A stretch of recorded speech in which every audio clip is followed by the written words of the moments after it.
자, 오늘 사무엘상 18장 1절부터 30절까지 말씀, 18장 말씀을 쭉 다 같이 읽었습니다.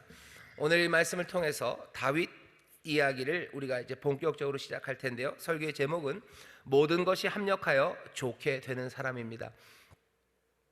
어디선가 들은 말이죠. 로마서 8장 28절 말씀입니다. 우리가 알거니와 그러죠. 그 뜻대로 부르심을 입은 자들 모든 것들이 합력하여 선을 이룬다고 그래요.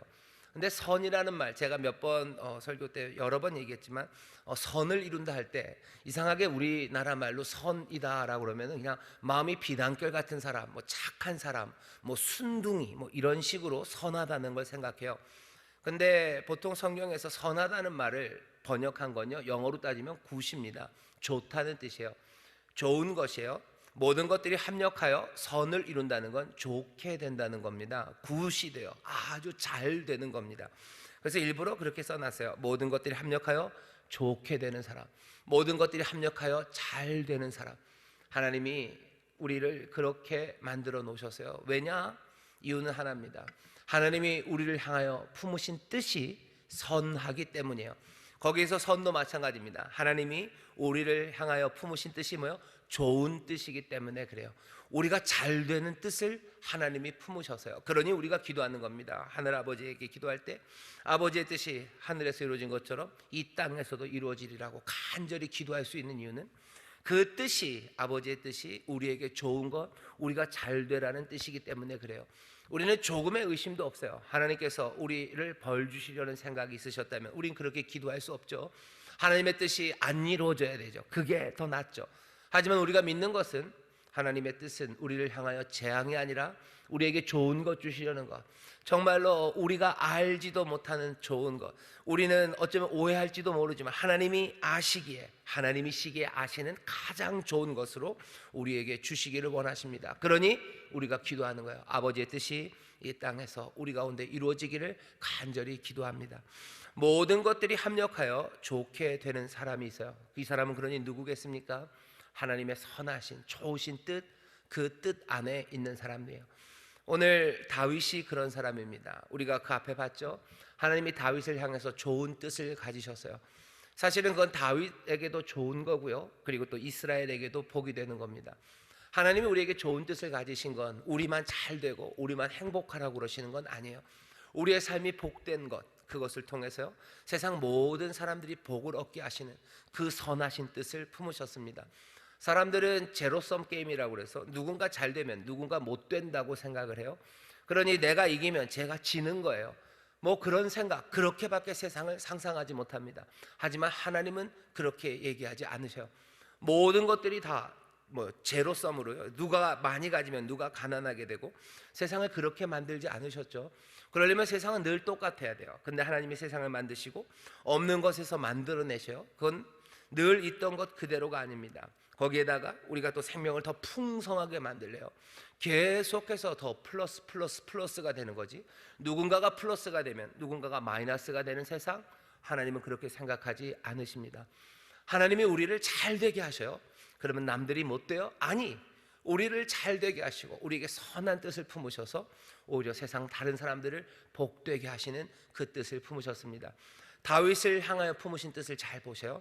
다윗을 이스라엘의 왕으로 세우실 거예요. 다윗에게도 복이죠.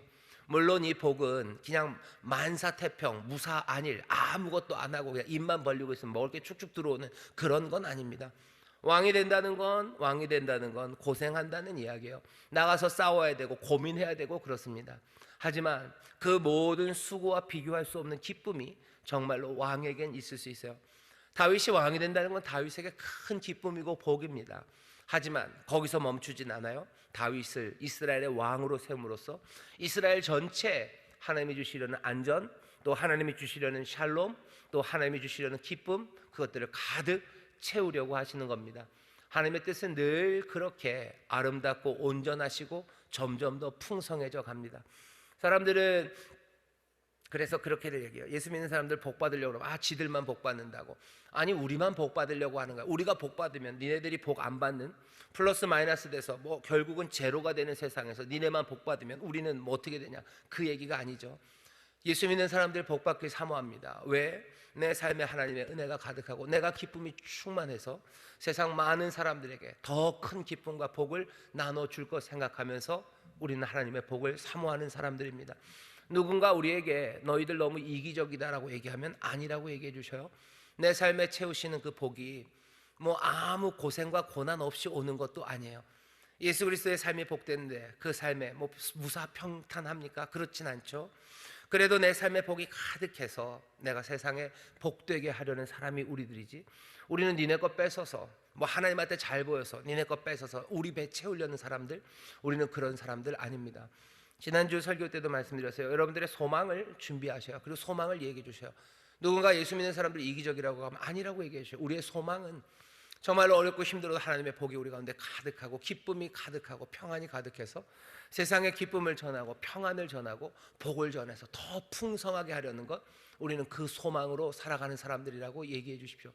하나님께서 품으신 뜻이 그렇습니다. 그런 사람들은 로마서 8장 28절이죠. 모든 것들이 합력하여 선을 이루어가요. 더 좋게 됩니다. 오늘 우리 사무엘상 18장에서 그런 사람 이야기를 읽게 될 거예요. 여러분들 다윗의 이야기를 하십시오. 자꾸 이 이야기를 하셔요. 자꾸 이 이야기를 하시는 가운데 정말로 이 땅의 역사 가운데 우리가 살아가는 가운데 하나님께서 어떻게 그 뜻을 이루어가는지 다시 한번 우리가 보고요, 그 하나님의 역사에 우리도 함께 참여하기 시작하는 겁니다. 다윗이 오늘 이야기 자꾸 하셔요. 하나님께서 모든 것들이 합력하여 좋게 되는 사람의 이야기를 하셔요. 내 삶의 이야기를 하셔요. 내 삶의 이야기가 좀 부족하면 다윗 이야기를 하십시오. 자, 오늘 도대체 18장 이 말씀에서 다윗에게 어떤 일이 일어나는지 보시죠. 17장까지는 다윗이 골리앗을 죽인 이야기예요. 거기까지는 다윗을 소개합니다. 이제는 다윗이 누구에게로 가죠? 사울에게로 갑니다. 이제 사울의 세상으로 다윗이 들어가요. 이제 들어가는 다윗은 17장에서 16장에서 어떤 사람인지 우리에게 조금 소개를 해줬습니다. 모든 게 명확하지는 않아요. 약간은 좀 모호합니다. 베들레헴 이세 8번째 아들이에요. 하나님이 그 마음에 합한 자라고 부르셨어요. 뭔가 애들 같고 뭐가 좀 부족한 것 같지만 이 사람은 용감하게 하나님의 일을 위해서 달려 나올 수 있는 그런 어린 소년이에요. 아름답게 수금을 탑니다. 아름답게 하나님을 찬양합니다. 또 그러다 보면 악신이 막 떠나갈 만한 사람이에요. 그러니 다윗은 굉장히 매력적이죠. 멋지죠. 하지만 조금은 뭔가 모호합니다. 이 사람은 굉장히 폭력적인 장군인지 힘이 어마어마한 사람인지, 아니면 음악가 내지는 그런 예술가가 갖고 있는 무슨 여리여리함이 있는지, 아니면 가난한 집안의 막내 아들로서 이 사람은 마음에 뭔가 꼬인 게 있는지, 아니면 거기서 뭔가 다른 꿈들을 꾸고 있는지 뭔지 분명하지는 않아요. 하지만 이 사람에게는 매력이 있어요. 그리고 이 사람 다윗에게는 뭔가 힘이 있다는 게 분명합니다. 젊고 그리고 어려서요. 게다가 잘생겼어요. 음악을 연주해요. 달려나가서 이길 수 있는 사람이에요. 도대체 이 사람, 이 다윗은 누굴까 궁금함이 모락모락 피어나는 이 다윗이 사울이라는 그 왕의 세상으로 들어갑니다. 하나님의 사람들, 하나님의 자녀들, 약간 모호한 사람들이에요. 여러분들 굉장히 모호하십니다. 왜냐하면 어떻게 보면 굉장히 뭐랄까 독하신 분들도 있으시고요. 하지만 또 한없이 여리기도 하셔요. 뭔가 하나님 앞에서 눈물로 기도하기도 하지만 뭐 어떤 때는 또 다른 매력들이 있으셔요.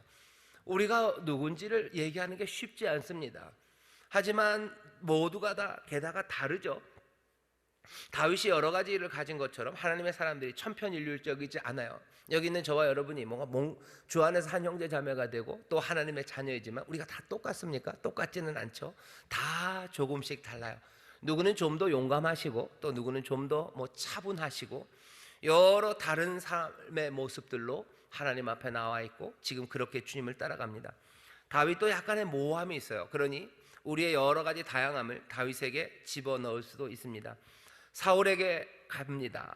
그러면서 이야기는 점점 진행이 되는데 오늘 18장을 읽어보니 다윗은 점점 유명해져요.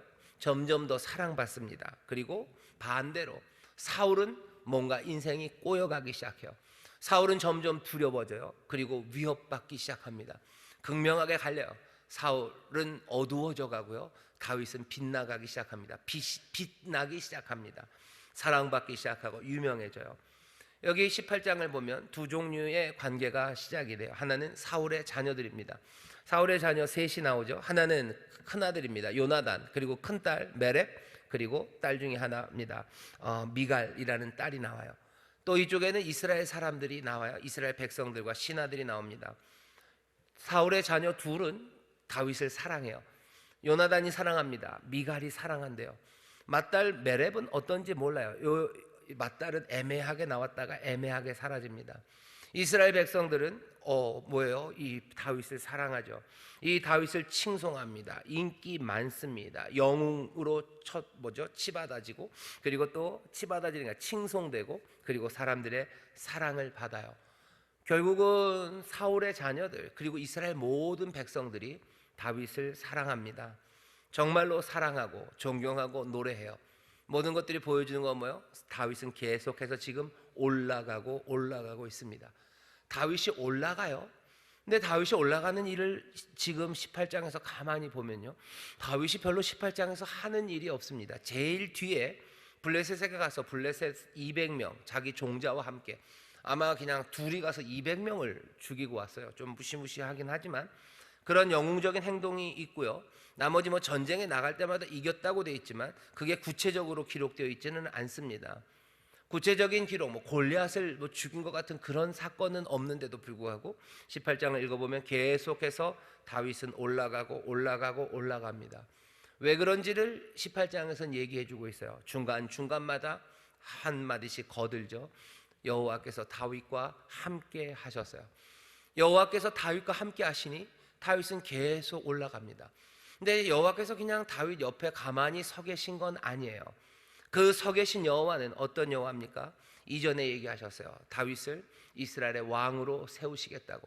정말로 존경받는 왕, 사랑받는 왕, 이스라엘의 구원을 위해서 쓰임받는 위대한 왕으로 세우시겠다고 하나님이 약속하셨고, 그 약속하신 여호와께서, 약속하신 그분이 다윗과 함께 하는 겁니다. 우리들의 삶도 잘 보세요. 주님께서 우리와 함께 하셔요. 그냥 잘생긴 주님이 내 옆에 와 계신 게 아니에요. 마음 따뜻한 주님이, 은혜가 많으신 주님이 내 옆에 와 계신 것만은 아닙니다. 그것만 해도 나쁘지는 않아요. 정말로 선한 사람이 옆에 있고 좋은 사람 옆에 있으면 좋죠. 심지어 전철에서도 옆자리에 좋은 사람 앉으면 기분 좋습니다. 착한 사람이 옆에 앉든지 잘생긴 사람이 앉든지 그럼 기분이 좋으시죠. 예수님, 주님이 우리와 함께 하시는데 은혜롭고 위대하신 분이 내 옆에 계신 것만은 아니에요. 그분은 우리를 사랑하셨을 뿐만 아니라요, 우리를 향해서 약속하시고 또 우리를 향하여 정말로 복된 뜻을 가지신 그 놀라우신 주님이 우리 옆에 계신 거예요. 우리를 부르신 분이셔요. 우리의 삶과 상관없이 가장 좋으신 분이 옆에 앉아 있는 게 아니라 우리를 부르시고 우리의 삶을 엮으셔서 우리를 정말로 새 삶과 위대한 곳으로 인도하시겠다는 뭐가 뜻이 있으신 분이, 그 뜻을 가지고 우리 옆에 계신 거지, 그냥 괜히 좋은 분이 우리 옆에 슬그머니 앉아 계신 건 아닙니다. 그렇게 앉아만 계셔도 외롭지는 않을 거예요. 하지만 그 깊고 그리고 확고한 그리고 은혜롭고 영광스러운 뜻을 가지고 주님이 우리와 함께 하신다면 얘기는 달라집니다. 18장의 이야기예요. 어떻게 달라지냐는 거죠. 그 하나님의 뜻이, 여호와의 뜻이 있는데 그 뜻을 가지신 여호와가 다윗과 함께 할 때, 오늘 설교의 제목입니다. 모든 것들이 합력하여 좋게 가기 시작해요. 그 다윗의 삶과 다윗의 역사 가운데요, 다른 힘이 작용하기 시작하는 거예요. 그냥 자동으로 모든 게 되는 게 아니죠. 다윗이 하지 않았으니 다윗은 자동으로 되는 것 같을 것 같습니다. 하지만 자동이 아니죠. 계속해서 알려주죠. 여호와께서 다윗과 함께 하셨다고. 여호와께서 다윗과 함께 하셔서 모든 것이 합력하여 좋게 되는 그 일에 힘이 되어주시고 그 역사를 주관하고 계신다는 것, 그거 보여주는 겁니다. 여러분, 주님이 여러분과 함께 하십니까? 아멘이시죠? 그 주님이 여러분들을 사랑하셔서 여러분들을 향하여 위대하신 뜻을 품고 계십니까? 복 주시는 뜻 품고 계십니까? 아멘이시죠? 그럼 다윗처럼 내 인생의 역사 가운데 내 힘만이 아니라 하나님의, 주님의 놀라우신 힘이 하나씩 운행하시고 일하셔서 내 삶의 모든 것이 합력하여 좋게 되는 것, 우리를 하나님의 자녀의 권세로 그 영광으로 높이시는 것 믿으시기를 주의 이름으로 축원합니다. 그게 오늘의 이야기입니다. 사실은 설교가 끝이죠. 근데 여기서만 하면 우리가 읽은 게 뭐라 해야 되나 아까워요. 읽은 얘기들을 좀 보겠습니다. 보시죠. 처음 시작입니다. 요나단이 나와요. 갑자기 나오지만 우린 이 사람이 누군지 압니다. 사울의 맏아들이에요. 그리고 이스라엘은 요나단을 사랑합니다. 요나단을 사랑하고 요나단 존중해요. 얼만큼 사랑하고 존중하냐면 사울이 뭐라고 하면서 요나단을 죽이려고 할 때 온 백성이 사울에게 대들 만큼 요나단을 사랑하고 요나단은 이스라엘의 영웅이었습니다. 그 사랑받았던 요나단이 오늘 본문 보면 다윗이 사울에게 말하기를 마침에 요나단의 마음이 다윗의 마음과 연락되어 요나단이 그를 자기 생명같이 사랑하니라. 그냥 다윗을 보자마자요 요나단은 다윗을 사랑합니다. 그 마음이 연락되었다고 그래서 엮였다고 돼 있어요. 생명같이 사랑합니다. 다윗을 사랑하고 뿐만 아니라 3절에 보면 언약을 맺어요. 자기의 옷을 벗어줍니다. 자기의 군복을 벗어줘요. 칼, 활, 띠 모든 것들을 다 내어줍니다. 요나단이 그렇게 사랑해요. 여기 18장 처음 시작에 다윗이 무슨 요나단에게 달콤한 말을 한 것도 없어요. 요나단 앞에서 뭔가 폼을 잡은 것도 없어요. 별로 한 것 없어요. 근데도 요나단은 다윗을 사랑합니다. 그냥 다윗은 사랑받습니다. 그리고 요나단은 자기의 그 귀한 것을 다윗에게 줘요. 의미가 좀 있죠. 요나단은 요즘식으로 말하면 요즘식이 아니에요. 조선시대 태자 같은 사람이에요. 왕의 맏아들이고 게다가 모든 백성들이 존경하는 아마 다 사울의 뒤를 이어서 분명히 왕이 될 제목으로 사람들이 칭찬할 만한 사람이 요나단이었어요. 근데 요나단이 자기의 모든 것들을 다 벗어서요 다윗에게 줍니다. 어쩌면 자기가 가질 수 있는 왕권에 대한 지분 이 모든 것들을 다윗에게 다 내어주는 것처럼 그렇게 내어줍니다. 여기에서 그런 의미가 분명하게 설명되진 않았어도 사람들은 눈치채요. 적어도 우리들은 알아요. 요나단이 왜 그래요? 다윗이 하나님으로부터 기름 부음 받아서 이스라엘의 왕이 될 거라는 거 아직 아무도 모릅니다. 누구만 알아요? 사무엘 알고 다윗 알고 그리고 저와 여러분 이 말씀을 읽은 우리들만 알아요. 다윗이 그 앞에 섰을 때 요나단이 그것을 줄 때는 하나님이 이 사람을 왕으로 세웠기 그거 모릅니다. 그럼에도 불구하고 사랑하게 하고 연결하게 하고 그 모든 것들을 다 내어주도록 다윗의 삶 가운데 그 왕이 될 수 있는 모든 좋은 그것들이 하나씩 이루어지기 시작하는 거예요. 다윗이 한 일이 있습니까? 없습니다. 그냥 다윗은 사랑받아요. 다윗은 사랑받고 또 하나님의 그 선하신 뜻을 이루어지는 것 안에서 요나단은 또 다윗을 사랑합니다. 왕의 아들의 사랑을 받는 사람, 그 사람이 다윗입니다. 1절부터 5절까지는 그 얘기가 있고요. 6절에서부터는 뭔가 조금 다른 이야기가 시작돼요. 다윗이 막 올라가기 시작하고요. 그리고 그 인기가 사울에게는 굉장히 난처함을 가져다 줍니다. 6절 보면 무리가 돌아올 때 곧 다윗이 블레셋 사람을 죽이고 돌아올 때 여인들이 이스라엘 모든 성에서 나와서 노래하며 춤추며 소고와 경세를 가지고 왕 사울을 환영하는데 여기 보면 왕이 와요. 그리고 또 다윗이 옵니다. 사울이 오고 다윗이 와요. 당연히 사울이 대장이었겠죠. 사령관이었을 겁니다. 우리나라도 대통령이 군 통솔권이 대통령에게 있죠. 다윗은 아마 사울의 군대 중에서 한 용사였을 겁니다. 용사가 오고 그리고 왕 총사령관이 와요. 전쟁에서 이겼어요. 그러니 사람들은 당연히 기쁨으로 맞이합니다. 7절입니다. 여인들이 뛰놀며 창화하여 가로되 노래하는 거죠. 축하하는 거죠. 경하하는 거죠. 전쟁에서 이기고 개선하며 돌아오는 사령관과 용사들을 맞이하는 노래입니다. 노래가 조금 애매했어요. 사울의 죽인 자는 천천히요 다윗은 만만히로다 라고 노래를 합니다. 여기 지금 개선에서 오는 장군과 용사 당연히 그 축하받을 만해요. 여기는 승리의 자리입니다. 기쁨이 충만해요. 그 노래와 그 뿌려지던 색종이를 뿌렸을까요? 꽃을 뿌렸을까요? 그 만만한 웃음들은 여기 개선에서 오는 사울과 다윗 그리고 함께했던 모든 병사들이 충분히 누릴 수 있습니다. 이건 기쁨의 자리예요. 여기서 경쟁해야 될 필요 없죠. 긴장해야 될 이유가 아무것도 없죠. 근데 약간의 문제가 생겼어요. 사울은 천천히고 그리고 다윗은 만만이랍니다. 천천이고 만만이면 뭐 10배 차이 아니냐 그러는데, 사실은 이게 10배 차이를 하려고 하는 것보다는 뭐 천천도 많다는 의미죠. 만만도 많다는 의미죠. 사울이 많이 죽였고 다윗도 많이 죽였다. 그냥 그거 많이 죽였다라는 걸로 동등하게 받아들이면 됩니다. 그럴 수 있어요. 그런데 사울은 그렇게 받아들이지 못합니다. 사울은 이 노래를요, 질투하는 마음을 통해서 들어요. 사실은 이 노래를 바꿔서 불러도 제 생각에는 다윗에 대해서 사울이 좋은 마음을 안 가졌을 겁니다. 다윗은 천천히고 사울은 만만이라고 노래를 했었어도요, 사울은 그렇게 생각했을 거예요. 아니, 다윗도 천천히라고? 내가 걔보다 요거밖에 안 되냐라고 충분히 말할 수 있어요. 왜? 질투가 마음에 있기 때문입니다. 마음이 꼬부라지면 그냥 뭐든지 다 그렇게 들립니다. 마음이 꼬부라지면, 마음이 꼬부라져서 질투하는 마음이 있으면요, 그렇죠, 모든 행동들, 말들, 그게 좋게 들릴 리가 없어요. 어떤 거라도 꼬투리 잡을 수 있어요. 아무 말 안 해도 꼬투리 잡을 수 있어요. 그죠? 아무 말도 안 한다고 꼬투리 잡는 거죠. 남자들은 좀 압니다. 뭔가 잘못해서 부인이나 여자친구 앞에 있을 때요, 이건 무조건 당하는 거예요. 뭘 잘못했는지를 말해도 당하고 안 말해도 당합니다. 어쩔 수 없어요. 질투하는 마음. 그래서 뭔가 그 마음이 있으면 그냥 끝이에요. 사울 마음의 질투의 마음을 듣고 그 노래를 들어요. 다윗이 자기가 동등하게 되는 거 아니, 게다가 천천의 만만, 이거 뭔가 우월하다는 것까지 될 수 있어요. 그러니 그게 마음을 휘집어 놓기 시작합니다. 사울이 이 말에 불쾌하여 심히 노하여 가로되 다윗에게는 만만을 돌리고 내게는 천천만 돌리니 그에 더 얻을 것이 나라밖에 무엇이냐 하고. 다윗은 무슨 자기의 욕망을 드러낸 적이 없어요.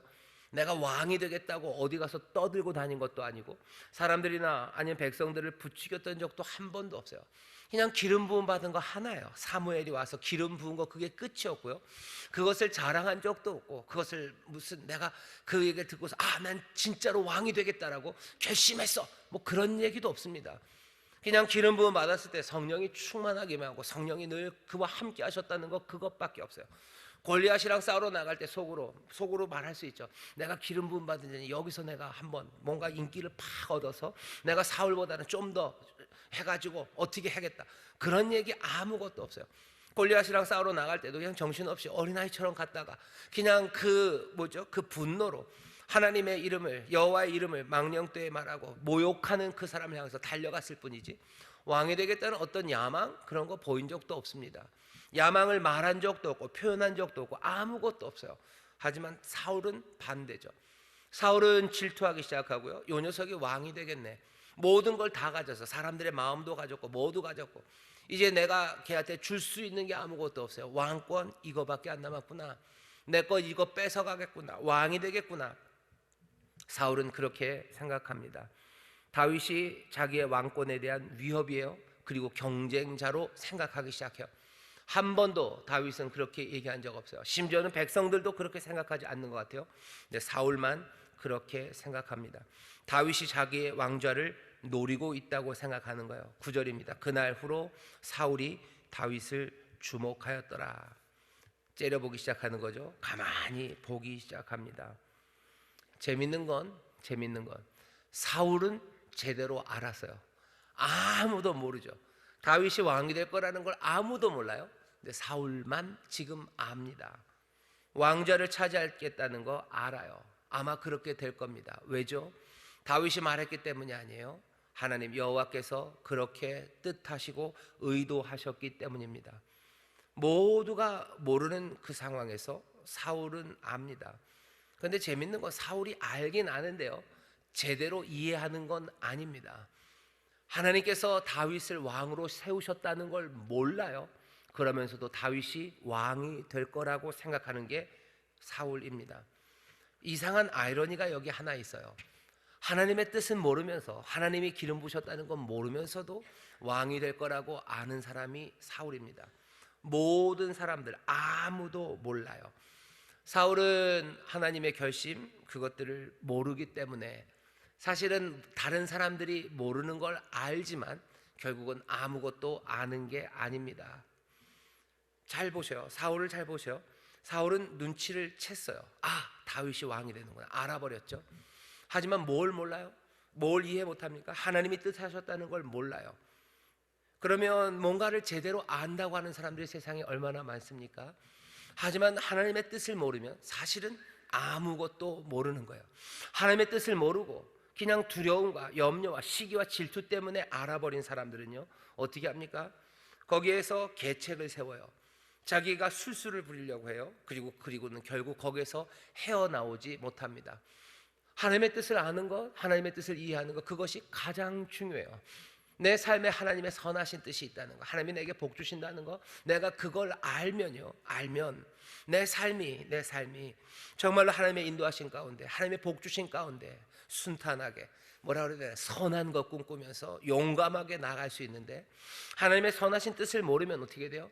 내가 계책으로 살려고 해요. 내가 술수로 살려고 해요. 그리고 거기서 헤어나오지 못합니다. 뭔가 세상을 안다고 하지만 알수록 더 그렇게 되는 거예요. 몰랐으면 괜찮았을 겁니다. 그죠? 사울이 몰랐으면, 다윗이 뭐 왕이 돼, 그딴 거 몰랐으면 그냥 즐겁게 살았을 거예요. 하지만 사울이 알죠. 알지만 하나님의 뜻을 모르는 사람, 똘똘하지만 하나님의 뜻을 모르는 사람들, 그 사람들의 삶이 사울의 삶처럼 비참해집니다. 계책으로 그것을 없애려고 해요. 두려움 가운데 하나님의 뜻인지도 모르고 하나님의 뜻하신 바를 뒤집으려고 하죠. 뒤집을 수 있을 거야. 다윗이 왕이 되는 걸 뒤집을 수 있을 거야. 내가 조금만 계략을 세우고 내가 술수를 부리면 이 일 할 수 있을 거라고 생각하는 사람이 사울입니다. 슬픈 사람이요. 하나님의 선하신 뜻을 모르면서 세상을 아는 사람들, 그 사람들이 슬픕니다. 그 사람들의 삶은 계책으로, 그리고 또 그 맴도는 삶을 살게 돼요. 사울이 계획을 세웁니다. 계획을 세워요. 그런데 여기서 빠져나갈 수가 없어요. 그 이튿날 하나님이 부르신 악신이 사울에게 힘있게 내리매 그가 집 가운데서 야류하는 거로 다윗이 평일과 같이 손으로 수금을 타는데 때에 사울의 손에 창이 있는지라. 사울을 보셔요. 악한 신이 임합니다. 그러면 또 정신 나간 사람처럼 분노하고 난리가 나죠. 다윗을 불러왔던 게 수금을 타는 거였어요. 수금을 타면서 사울을 안심시키고 위로하는 사람이 다윗입니다.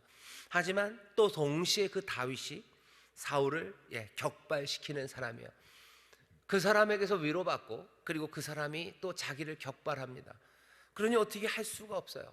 위로받아서 격발해서 위로를 받으면, 위로받아서 정신받아서 보면 또 열받는 거예요.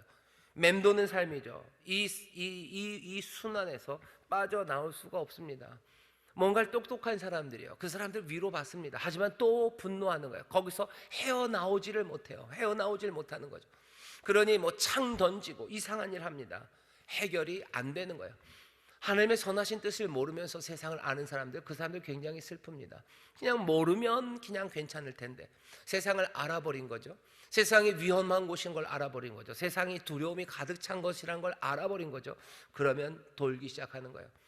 정말로 인생이 갇혀서 돌기 시작하고요. 좀 나쁜 말이지만 정신이 진짜로 조금 돕니다. 사울은 계속해서 그렇게 미쳐가기 시작하는 모습이 보여요. 정신없죠. 그리고서는 사람을 죽이는 계획을 세웁니다. 다윗이 잘못한 게 있습니까? 아무것도 사울에게 잘못한 게 없어요. 근데도 그냥 알아버린 거예요. 두려움에 알아버렸어요. 이 사람이 왕이 된다는 걸 알아버리고 그것들을 어떻게인가 뒤집어내려고 계략을 세웁니다. 방법은 뭐냐면 쫓아내는 거예요.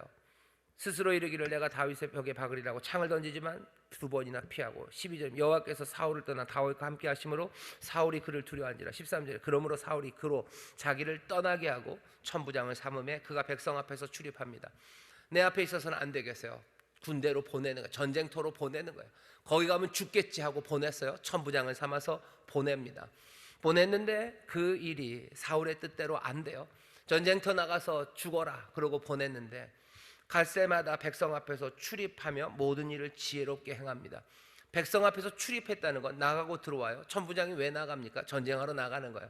나갔다가 안 와야 되는데 나갔다가 들어옵니다. 들어올 때마다 이기며 들어와요. 모든 일을 지혜롭게 합니다.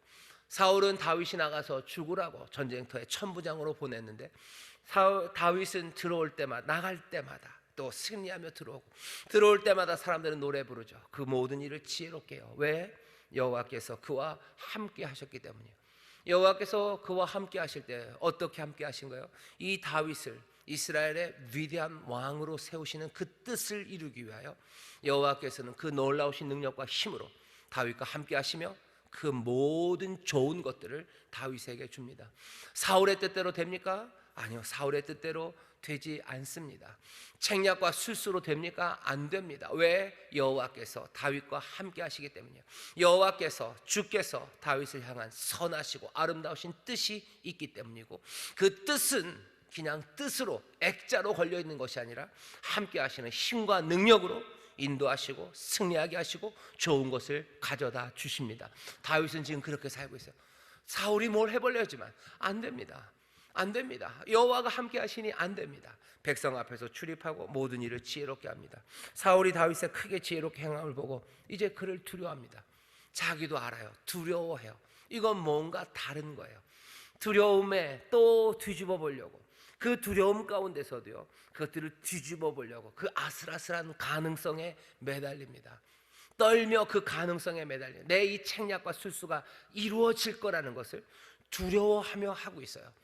이 두려움으로 하는 일들, 우리 가운데 두려움으로 하는 일들이 좀 있으면 곤란합니다. 두려움 가운데 여러분들 책략과 술수를 쓰셔요? 두려움 가운데 책략과 술수를 쓰면 이러면 될지도 모르겠다는 가능성에 매달리고 삽니까?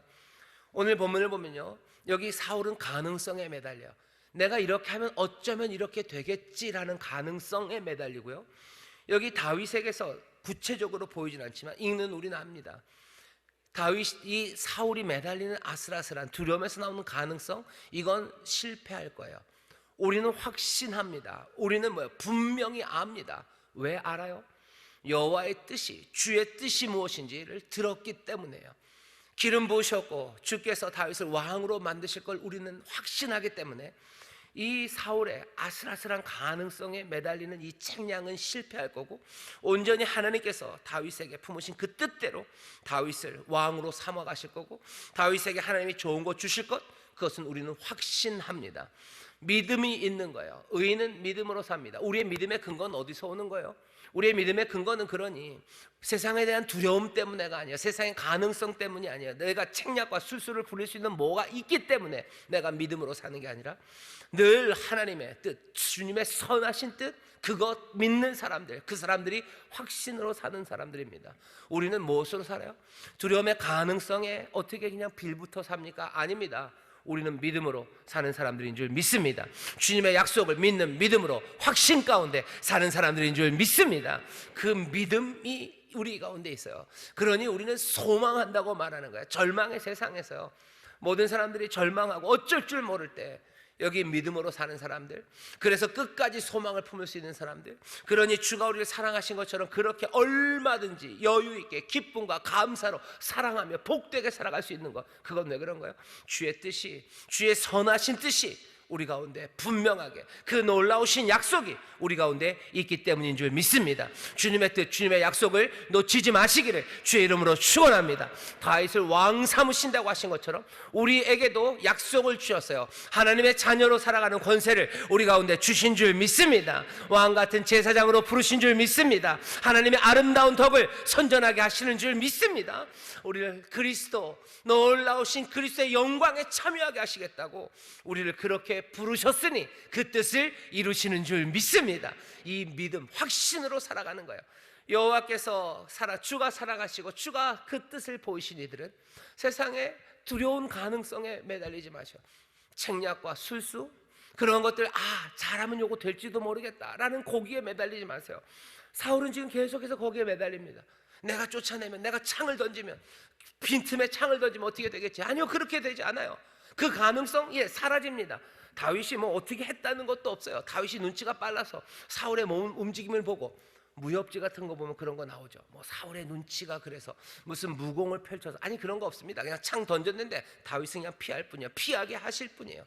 나가서 전쟁에 나가서 죽으라고 천부장으로 보내고 계속해서 들락날락 전쟁에 계속 보내도 들어갔다가 다시 들어옵니다. 나갔다가 다시 들어옵니다. 모든 일을 지혜롭게 행하며, 16절 끝에 보면 온 이스라엘과 유다는 이제 다윗을 사랑합니다. 그가 자기들 앞에서 출입함을 임함이었어요. 사람들 앞에서 출입하게 된 건 사울이 그렇게 한 거죠. 근데 그것 때문에 이제 다윗은 이스라엘과 유다의 사랑을 받습니다. 앞에 7절만 해도 사람들이 사울과 다윗을 같이 노래했어요. 이제 16절 되면 사울은 사라집니다. 다윗을 사람들은 사랑합니다. 슬프죠. 사울은 슬픕니다. 그 두려움 가운데 이렇게 됐으면 좋겠다는 가능성 거기에 매달려서 체면 불구하고 불구하고 그냥 그렇게 어리석은 일을 했지만 하나도 사울의 의도대로 이루어지는 게 없습니다. 왜 그런 거죠? 사울은 지금 다윗을 향한 하나님의 뜻에 대항하고 있기 때문이에요. 자기가 그러니 기대했던 대로 의도했던 대로 될 리가 없습니다. 역사를 주관하시는 분이 계셔요. 그 뜻대로 주관하시는 분이 계셔요. 그 약속을 이루시려고 범접할 수 없는 권세와 그 힘으로 사람의 지혜와 비교할 수 없는 지혜로 세상을 주관하시는 주님이 계셔요. 사울이 지금 거기에 대항하는 거예요. 됩니까? 안 됩니다. 그러니 사울은 슬픈 사람이에요. 다윗은 정반대죠. 하나님의 약속과 은혜, 그 뜻을 붙잡은 사람, 어떻게 보면 얄미울 정도로 다윗에게는 모든 것들이 합력하여 좋은 것들만 이루어지고 있어요. 이 다윗이 뭘 한 건 없습니다. 하나님이 그냥 마음에 합한 자다라고 부르셨어요.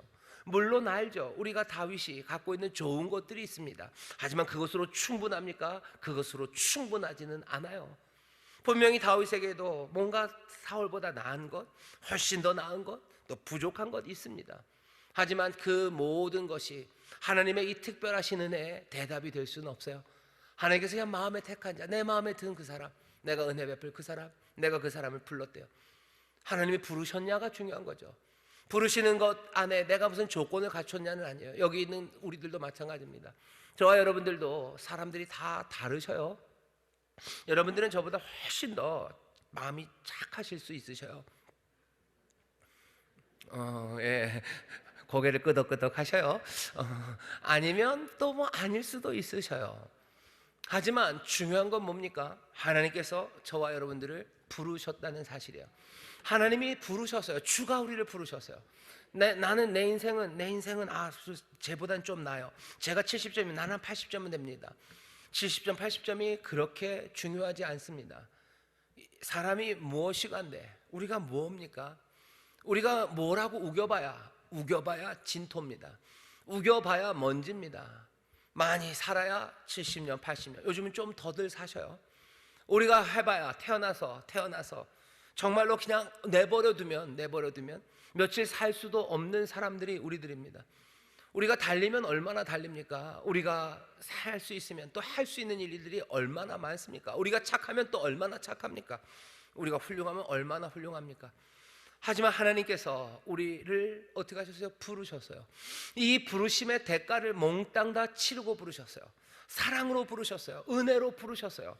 우리가 부족하기 때문에 그 모든 비어있는 칸들을 뭘로 채우신 거예요? 하나님의 은혜와 긍휼 자비하심으로 몽땅 다 채우신 거예요.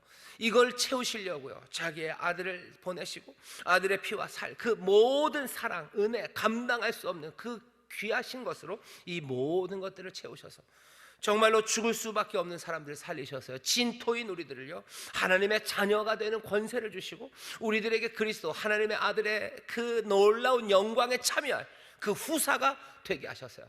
우리를 그렇게 부르셨어요. 그게 중요한 겁니다. 다윗을 부르셨어요. 왕으로 삼으셨어요. 그 뜻을 품으셨어요. 그 다음부터는 주는 여호와는 다윗과 함께 하시며 그 모든 일들 가운데 그 힘과 능력으로 가장 좋은 것을 다윗에게 주십니다. 거기에 어긋나는 어떤 생각들, 그것들이 아무리 간절하고 어쩌면 그것들이 아무리 강력해도, 그리고 그것이 아무리 불쌍하더라 할지라도 그 뜻은 이루어지지 않습니다. 사울이 불쌍하게 지금 몸부림치는 거죠. 간절하게 몸부림치는 거죠. 자기가 갖고 있는 모든 힘으로, 책략으로, 술수로 그 일을 하죠. 하지만 그렇게 안 됩니다. 그 뒤에 메렙이라는 맞다를 주려고 해요. 맞다를 주려고 하는데 이거 잘 안 돼요. 다윗이 나 같은 사람이 무슨 왕의 사위가 됩니까? 베들레헴 2세의 집안이라는 게 그렇게 훌륭한 집안이 아닌 거예요. 베들레헴이 촌이고요, 거기에서도 8번째 아들, 그냥 가난한 집 아들인 내가 무슨 왕의 사위가 됩니까? 사양을 해요. 그랬더니 그냥 또 사울은 그냥 또 메렙을 다른 사람에게 시집 보내버립니다. 목적은 있었어요. 메렙을 결정시키면 뭔가 좀 더 부리기가 쉬운 거죠. 전쟁에 나가고 이렇게 좀 네가 부마가 아니냐, 부마가 앞장서야 된다고 이런 얘기하기 편할 것 같아서 메렙을 주려고 했지만 다윗이 사양하니까 또 그냥 사울은 그럼 관둬라 하고 다른 사람에게 보내버립니다. 너무 싱거워요. 그거 보면 왜 이렇게 싱겁게 끝났을까? 아마 사울이 정신이 없었지 않았나, 뭐 사람들이 그렇게 얘기를 합니다. 계획이 치밀하지도 못해요. 자, 그러고 났는데 마침 또 사울의 다른 딸 미갈이 사랑합니다. 다윗을 사랑해요. 사울이 계획을 세우죠. 미갈을 주겠다는 거예요. 그걸 직접 다윗에게 얘기하지도 않아요. 신하들을 시켜서 얘기를 합니다. 준다고 얘기해라. 계획은 뭐예요? 미갈을 주고 블레셋 사람들에게 나가서 싸워서 죽게 만들려는 계획이 누구예요? 사울에게는 있었어요. 근데 다윗이 뭐 아니나 다를까 나는 너무 못난 집안 사람이라고, 사위가 되는 거, 왕의 사위가 되는 게 그렇게 가벼운 일이냐고 사람들에게 얘기합니다. 사울은 이미 다윗이 그렇게 얘기할 줄을 알아요. 이미 그렇게 얘기할 줄을 압니다. 그러니까 미리 얘기를 해준 거예요. 그렇게 얘기하지. 그러니 말을 하는 거죠. 네가 비천한 입안, 네가 공을 좀 세우면, 네가 지금 공을 세우면 사울이 받아들이지 않겠냐. 공을 세우는 방법을 내가 알려주마. 그러면서 신하들이 꼬드깁니다. 다 누구야? 사울이 한 말이에요. 블레셋 사람 100명의 양피를 가져오래요. 좀 무시무시하죠. 100명을 죽여서 그 양피를 가져오랍니다. 그 성기죠. 생식기를 잘라 갖고 오래요. 그러면 용사죠. 그렇게 되면은 이스라엘의 용맹한 용사가 되면 네 지위가 높아지니까 되지 않겠냐고. 다윗이 그 얘기를 듣고서 좋다고. 그 얘기 좋다고. 내가 그럼 그 일 하겠다고. 언제까지 100명을 죽이기 위해서 오라고 그랬는데 그 기한보다도 더 빨리 200명입니다. 200명의 양피를 베어다가 사울에게 가져다 줘요. 사울이 기대했던 거는 뭐죠? 이건 군대로 할 일이 아니에요. 혼자 가서 해야 되는 일이에요. 자기 장가가는 일인데 누굴 불러갑니까? 군대가 가서 100명 죽여야 될 거 아니에요. 다윗이 혼자 가서 100명을 어떻게 죽여요? 가서 죽이다가 지도 죽겠지라고 생각을 했어요. 근데 생각대로 됩니까? 다윗은 200명의 양피를 들고 사울에게로 옵니다. 사울은 이제 더 이상 할 말이 없습니다. 아내로 주어야 됩니다. 27절 보면 굉장히 낙심한 사울이 보여. 27절 다윗이 일어나서 그 종자와 함께 가서 블레셋 사람 200명을 죽이고 그 양피를 가져다가 수대로 왕께 드려 왕의 사위가 되고자 하니 사울이 그 딸 미갈을 다윗에게 아내로 주었더라. 여호와께서 다윗과 함께 계심을 사울이 보고 알았고, 사울도 압니다. 여호와가 함께 하심을 알아요. 그리고서는 사울의 딸 미갈도 그를 사랑하므로 사울이 다윗을 더욱 두려워하여 평생에 다윗의 대적이 되니라. 두려워해요. 그러면 적이 되지 않아야 될 것 같은데 아닙니다. 두려워하며 적이 되는 겁니다. 그렇게 살아가지만 블레셋 사람의 방백들이 나오면 그들의 나올 때마다 다윗이 사울의 모든 신하보다 더 지혜롭게 행함에 이에 그 이름이 심히 귀중이 되니라. 사울의 신하들 중에서 다윗이 제일 위대해집니다. 점점 귀해져요. 이제는 왕의 사위예요. 용사예요. 용맹함을 떨쳤어요. 늘 출입할 때마다 승리합니다. 누구보다도 지혜롭습니다. 그 이름은 점점 높아져가요. 어쩌면 왕이 될 만한 거의 모든 것들을 다 갖췄습니다. 왕의 사위죠. 왕의 사위고 전쟁의 영웅이고 온 이스라엘과 유다는 그를 사랑하고 모든 신하들 중에서 가장 위대하고 또 맏아들 태자라고 생각했던 요나단마저도 그를 사랑하고 가지고 있던 모든 겉옷과 자기의 모든 무기들까지도 몽땅 다 다윗에게 넘겨줍니다. 이 놀라운 일들이, 이 사랑이, 이 성공이 어떻게 가능해요? 여호와께서 다윗과 함께 하셨기 때문이에요. 주께서 다윗에게 그 나라를 주시겠다는 그 약속을 주께서는 하나도 남김없이 또박또박 모든 면에서 천천히 하지만 분명히 지금 이루어가고 계심을 우리에게 보여주는 겁니다. 하나님의 뜻, 하나님의 정말로 약속을 가진 사람들, 그러니 기억하셔요. 하나님께서 천천히 하지만 명확하고 분명하게 그 약속을 지켜나가고 있습니다. 다윗이 주도적으로 뭘 한 건 없어요. 어떤 야망을 드러낸 것도 없습니다. 뭐 한 거예요? 그냥 주어진 것을 받을 뿐이에요. 다윗은 움켜잡지 않아요. 그냥 선물로 옵니다. 욕심으로 행하는 거 없어요. 그냥 주셔요. 그리고 그것들을 받습니다. 사랑을 받고 승리하게 하신 것을 받고 피하게 하신 것 받고 하나님의 모든 인도하심, 그 인도하심을 받습니다. 다윗을 통해서 하나님이 새 역사를 이루어 가시는데 거기에는 모든 것이 하나님의 능력과 힘으로 그 일들이 이루어집니다. 하나님의 부르심을 받고 하나님의 자녀된 우리들도 다윗을 통해서 새 역사가 이루어지고 승리가 주어지고 기쁨의 새 일들이 이루어지는데요, 우리도 마찬가지, 우리를 통해서 새 역사가 이루어질 겁니다. 이 땅의 기쁨과 평강이 이루어질 겁니다. 하지만 이 모든 것들은 다윗에게 그랬던 것처럼 우리 주님의 하나님의 능력과 힘으로 그 일이 이루어집니다. 내가 힘이 없다고 여러분들 낭망하지 마셔요. 내가 두려운 가능성에 매달리는 거 아니에요. 하나님의 뜻 말고 어디 아슬아슬하게 한번 해볼까? 아니, 그게 아니라 확신과 믿음으로 하는 겁니다. 골리앗에게 승리한 것 시작이었어요. 하지만 18장을 오면서 우리는 압니다. 골리앗에게 한 번 승리한다고 해서 왕이 될 수 있는 건 아니에요. 하나님께서 이 모든 엄청난 성공과 이 인기, 사랑, 이것들 주셨다고밖에 말할 수 없어요. 골리앗에 이겼다고 이렇게 되는 겁니까? 아니죠. 이 모든 과정 가운데 18장을 쭉 읽어보면 우리는 보입니다. 여호와가 하신다. 여호와가 다윗과 함께 하시며 이 모든 위험에서 건지시고 나쁜 책략과 그 모략과 술수에서 건져내시고 그 위험에서 다 건지시면서 다윗을 하나님이 약속하신 것처럼 그 왕의 자리를 올려 세우고 있다는 것, 우리는 그것들을 봅니다. 여러분들 이 이야기를 하셔요. 이 이야기를 들으셔요. 하나님의 부르심을 입은 사람들, 정말로 우리를 영화롭게 하신다, 그 뜻을 우리가 분명히, 로마서 8장 28절이죠. 우리가 압니다. 그 뜻대로 부르심을 입은 자들이에요. 우리도 우리를 향한 하나님의 뜻이 뭡니까?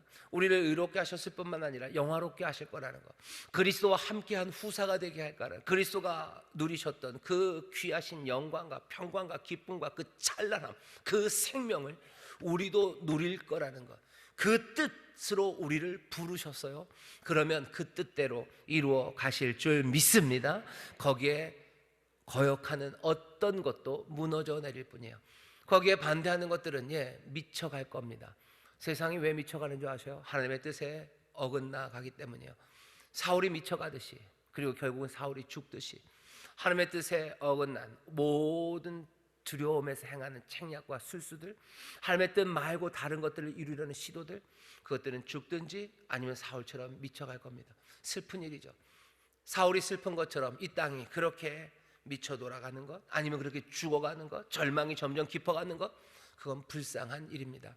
하나님의 뜻 안에서 여러분들 기뻐하시고 하나님의 뜻이 내 삶에 이루어져서 정말로 하나님 가장 좋은 것을 나에게 주신 힘이 나와 함께함을 기뻐하시고, 어쩌면 여러분들이 사울을 향해서 동정의 마음과 사울이 슬픔이 보인다면 여러분들 세상을 향해서도 그들이 더 이상 그 두려움에 하나님의 뜻에 어긋나는 계략과 술수들, 그래서 헤어나오지 못해 지쳐가고 그렇게 길 잃어버리지 말고 세상도 주께로 나와 하나님의 뜻 안에 정말로 이 복된 삶을 누리기를 여러분들 기도해 주시고 그렇게 불러 주십시오.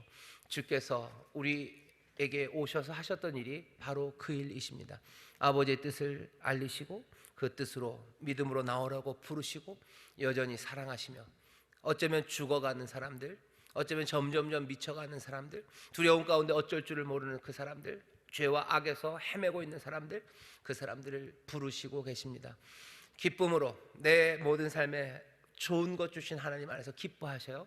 그리고 또 그렇게 죽어가고 어쩌면 정신을 잃어가는 그 사람들 향한 따뜻한 마음들, 그리고 은혜의 마음과 긍휼의 마음을 잊지 마십시오. 그게 주께서 우리에게 보이신 삶의 길이고 그리스도의 사람들도 함께 살아가야 되는 길인 줄 믿습니다.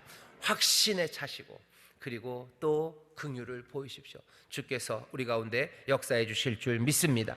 기도하겠습니다. 모든 것들이 합력하여 정말로 선을 이루어가는 그 복을 누리는 사람들, 아버지는 다윗이 그 복을 누렸다는 거 포기하시고, 주여 우리도 다윗만큼이나, 아니 어쩌면 다윗보다도 더 아름다운 하나님의 선하신 뜻이 우리 가운데 있사오니, 주여 우리도 모든 것들이 합력하여 선을 이루실 것을 믿으며 또 확신하며 주와 함께 감사와 기쁨으로 걸어가게 하여 주옵소서. 이 기적이 우리 가운데 펼쳐지는 줄 믿습니다. 주께서 우리를 복되게 하시는 줄 믿습니다. 이 복을 누리며 나누게 하시고 이 복을 누리지 못하는 슬픔의 사람들을 향하여 주여 이 복으로 불러내는, 정말로 복된 소식을 전하는 그리스도의 사람들 되게 하여 주옵소서. 감사드리며 예수님의 이름으로 기도하옵나이다. 아멘.